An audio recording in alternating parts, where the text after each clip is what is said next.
Hi ಎಲ್ರಿಗೂ ಸುವರ್ಣಶ್ರೀ YouTube ಚಾನಲ್ಗೆ ಸ್ವಾಗತ. ನಾವಿವತ್ತು ಪಾಲಕ್ ಪನ್ನೀರ್ ಪಲಾವ್ ಮಾಡ್ತಾ ಇದ್ದೀವಿ. ಮಾಡೋದಕ್ಕೆ ಬೇಕಾಗಿರುವಂತಹ ಪದಾರ್ಥಗಳು ಬಟಾಣಿ, ಕ್ಯಾರೆಟ್, ಬೀನ್ಸ್, ಈರುಳ್ಳಿ, ಹಸಿರು ಮೆಣಸಿನ್ಕಾಯಿ, ಶುಂಠಿ, ಬೆಳ್ಳುಳ್ಳಿ, ಈರುಳ್ಳಿ, ಚಕ್ಕೆ, ಲವಂಗ, ಏಲಕ್ಕಿ, ಕೊತ್ತಂಬರಿ, ಪುದೀನ, ಪಾಲಕ್ ಸೊಪ್ಪು ಇದಿಷ್ಟನ್ನು ಕೂಡ ನಾವು ರುಬ್ಕೊಳ್ಬೇಕು. ಮಸಾಲ ಪದಾರ್ಥಗಳು ಕಲ್ಲುವು, ಅನಾನಸು, ಮರಾಠ ಮೊಗ್ಗು, ಪಲಾವ್ ಎಲೆ, ಸೋಂಪು.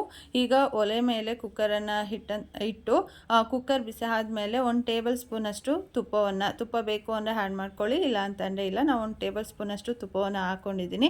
ತುಪ್ಪ ಎಲ್ಲನೂ ಕೂಡ ಬಿಸಿ ಆದಮೇಲೆ ಒಂದು ಚಿಕ್ಕ ಲೋಟದಲ್ಲಿ ನಾನು ನಮ್ಮ ಅಳತೆಗೆ ತಕ್ಕಷ್ಟು ಎಣ್ಣೆಯನ್ನು ಹಾಕಿದ್ದೀನಿ. ಎಣ್ಣೆ ಮತ್ತು ತುಪ್ಪ ಎರಡೂ ಕೂಡ ಬಿಸಿ ಆದಮೇಲೆ ನಾವು ಇಟ್ಕೊಂಡಿರುವಂತಹ ಮಸಾಲ ಪದಾರ್ಥಗಳನ್ನು ಹಾಕಿ ಆ ಮಸಾಲ ಪದಾರ್ಥಗಳನ್ನು ಕೂಡ ಚೆನ್ನಾಗಿ ಸಣ್ಣ ಊರಿನಲ್ಲಿ ನಾವು ಇಟ್ಕೊಂಡು ಅದನ್ನು ಫ್ರೈ ಮಾಡ್ಕೊಳ್ಬೇಕು, ಇಲ್ಲ ಅಂತಂದರೆ ಎಲ್ಲನೂ ಕೂಡ ಸೀದೋಗುತ್ತೆ.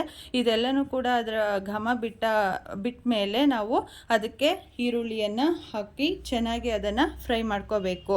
ಈರುಳ್ಳಿ ಒಂದು ಸ್ವಲ್ಪ ಅಂತಂದರೆ ಒಂದು ಬಣ್ಣ ಚೇಂಜ್ ಆಗಬೇಕು, ಗೋಲ್ಡನ್ ಕಲರ್ ಬರೋವರೆಗೂ ಕೂಡ ನಾವು ಫ್ರೈ ಮಾಡ್ಕೊಂಡಾದಮೇಲೆ ಅದಕ್ಕೆ ನಾವು ಹಚ್ಚಿಟ್ಕೊಂಡಿರುವಂತಹ ತರಕಾರಿಗಳನ್ನು ಒಂದೊಂದನ್ನೇ ನಾವು ಸೇರಿಸ್ಕೊಳ್ಬೇಕು. ಇಲ್ಲಿ ಕ್ಯಾರೆಟು, ಬೀನ್ಸು, ಬಟಾಣಿ ಇವೆಲ್ಲನೂ ಕೂಡ ಹಾಕಿ ಚೆನ್ನಾಗಿ ಒಂದ್ಸಲ ಮಿಕ್ಸ್ ಮಾಡ್ಕೊಳ್ಳಿ. ಇದೆಲ್ಲನೂ ಕೂಡ ಮಿಕ್ಸ್ ಮಾಡ್ಕೊಂಡ್ಮೇಲೆ ರುಚಿಗೆ ತಕ್ಕಷ್ಟು ಉಪ್ಪನ್ನು ಹಾಕಿ ಮತ್ತೆ ಮಿಕ್ಸ್ ಮಾಡಿಕೊಂಡು ಅದಕ್ಕೆ ಚಿಟಿಕೆ ಅರಿಶಿನವನ್ನು ನಾವಲ್ಲಿ ಸೇರಿಸ್ಕೊಂಡು ಅದನ್ನು ಒಂದು 2-3 ನಿಮಿಷಗಳ ಕಾಲ ನಾವೇನು ಮಾಡಬೇಕು ಅಂತ ಅಂದರೆ ಬೇಯಿಸ್ಕೊಳ್ಬೇಕು. ಅದು ಅಂದರೆ ಒಂದು ಮೀಡಿಯಮ್ ಊರಿನಲ್ಲೇ ಇಟ್ಟು ನಾವು ಬೇಯಿಸ್ಕೋಬೇಕು. ಆಗಲೇ ತೋರಿಸ್ದಾಗೆ ರುಬ್ಬೋದಕ್ಕೆ ಬೇಕಾಗಿರುವಂತಹ ಪದಾರ್ಥಗಳನ್ನು ಒಂದು ಸ್ವಲ್ಪನೂ ನೀರು ಹಾಕ್ಕೊಳ್ದೆ ಗಟ್ಟಿಯಾಗಿ ಅದನ್ನು ರುಬ್ಬಿ ನೀವು ಮತ್ತೆ ಆ ಮಸಾಲೆಗಳನ್ನೆಲ್ಲನೂ ಕೂಡ ಅಲ್ಲಿ ಸೇರಿಸ್ಕೋಬೇಕು. ಮಸಾಲೆ ಸೇರಿಸ್ಕೊಂಡಾದ್ಮೇಲೆ ಅದನ್ನು ಚೆನ್ನಾಗಿ ಮಿಕ್ಸ್ ಮಾಡಿ ಅದು ಎಣ್ಣೆ ಬಿಡೋವರೆಗೂ ಕೂಡ ನಾವು ಚೆನ್ನಾಗಿ ಬೇಯಿಸ್ಬೇಕು. ಯಾಕಂತಂದರೆ ಪಾಲಕ್ ಸೊಪ್ಪಿನ ಒಂದು ಹಸಿ ವಾಸನೆ ಎಲ್ಲನೂ ಕೂಡ ಹೋಗಬೇಕು. ಜೊತೆಗೆ ಪನ್ನೀರನ್ನು ನಾವು ಸಪ್ರೇಟಲ್ಲಿ ಫ್ರೈ ಮಾಡಿ ಇಟ್ಕೊಂಡಿದ್ವಿ, ಅದನ್ನು ಕೂಡ ಎಲ್ಲನೂ ಕೂಡ ಎಣ್ಣೆ ಬಿಟ್ಟ ಮೇಲೆ ಅದನ್ನು ಸೇರಿಸ್ಕೊಂಡು ಚೆನ್ನಾಗಿ ಮಿಕ್ಸ್ ಮಾಡಿ ಅದೆಲ್ಲನೂ ಕೂಡ ಬೆಂದು ಎಣ್ಣೆ ಬಿಟ್ಟ ಮೇಲೆ ನಾವು ಅಕ್ಕಿಯನ್ನು ತೊಗೊಂಡಿರೋ ಪ್ರಮಾಣಕ್ಕೆ 1 ಲೋಟಕ್ಕೆ 2 ಲೋಟದಷ್ಟು ನೀರನ್ನು ನಾವಿಲ್ಲಿ ಸೇರಿಸ್ಕೊಳ್ಬೇಕು.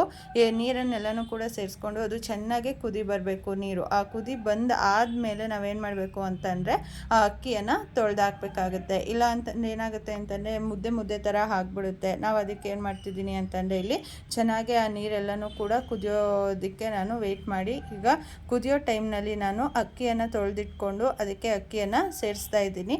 ನಾನು ಮೊದಲೇ ಉಪ್ಪೆಲ್ಲನೂ ಕೂಡ ಸೇರಿಸ್ಕೊಂಡಿರೋದ್ರಿಂದ ನಮಗೆ ಉಪ್ಪೆಲ್ಲನೂ ಕೂಡ ಸಾಕು ಅನ್ನಿಸ್ತು. ನೀವೀಗ ಅಕ್ಕಿ ಎಲ್ಲನೂ ಕೂಡ ಹಾಕಿದ್ಮೇಲೆ ನಿಮಗೆ ಉಪ್ಪೇನಾದ್ರು ಸಾಕಾಗಿಲ್ಲ ಅಂತ ಅಂದರೆ ನೀವು ಟೇಸ್ಟನ್ನು ನೋಡಿ ಮತ್ತೆ ಬೇಕಾದರೆ ನೀವು ಉಪ್ಪನ್ನು ಸೇರಿಸ್ಕೊಳ್ಬೋದು. ಈಗೆಲ್ಲನೂ ಕೂಡ ಮಿಕ್ಸ್ ಮಾಡಿ 1-2 ಕುದಿ ಬಂದ ಮೇಲೆ ಇನ್ನೊಂದು ಸಲ ಅಕ್ಕಿಯನ್ನು ತಳ ಹಿಡಿಬಾರ್ದು ಅಂತೇಳಿ ತಿರುಗಿ ಚೆನ್ನಾಗಿ ನೀವೇನು ಮಾಡಬೇಕು ಅಂತಂದರೆ ಕುಕ್ಕರ್ ಮುಚ್ಚಳವನ್ನು ಮುಚ್ಚಿ ನೀವು 1 ವಿಸಲನ್ನು ನೀವು ಕೂಗಿಸ್ಕೋಬೋದು. ಇಲ್ಲ ಅಂತಂದರೆ ನೀವು ಪಾತ್ರೆಯಲ್ಲಿ ಮಾಡ್ತೀನಿ ಅಂದ್ರೂ ಕೂಡ ಮಾಡ್ಬೋದು.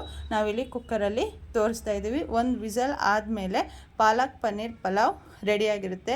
ಘಮಘಮವಾದಂತಹ ರುಚಿಯಾದಂತಹ ಪಾಲಕ್ ಪನ್ನೀರ್ ಪಲಾವ್ ನೀವು ಒಮ್ಮೆ ಟ್ರೈ ಮಾಡಿ ನೋಡಿ, ತುಂಬ ಈಸಿಯಾಗಿ ಆಗುತ್ತೆ. ಮತ್ತು ಸುವರ್ಣಶ್ರೀ ಯೂಟ್ಯೂಬ್ ಚಾನಲನ್ನು ಸಬ್ಸ್ಕ್ರೈಬ್ ಮಾಡಿ, ಇಷ್ಟ ಆದರೆ ಲೈಕ್ ಮಾಡಿ, ಕಮೆಂಟ್ ಮಾಡಿ, ಮತ್ತು ನಿಮ್ಮೆಲ್ಲ ಫ್ರೆಂಡ್ಸು ಫ್ಯಾಮಿಲಿಗೂ ಕೂಡ ಶೇರ್ ಮಾಡಿ.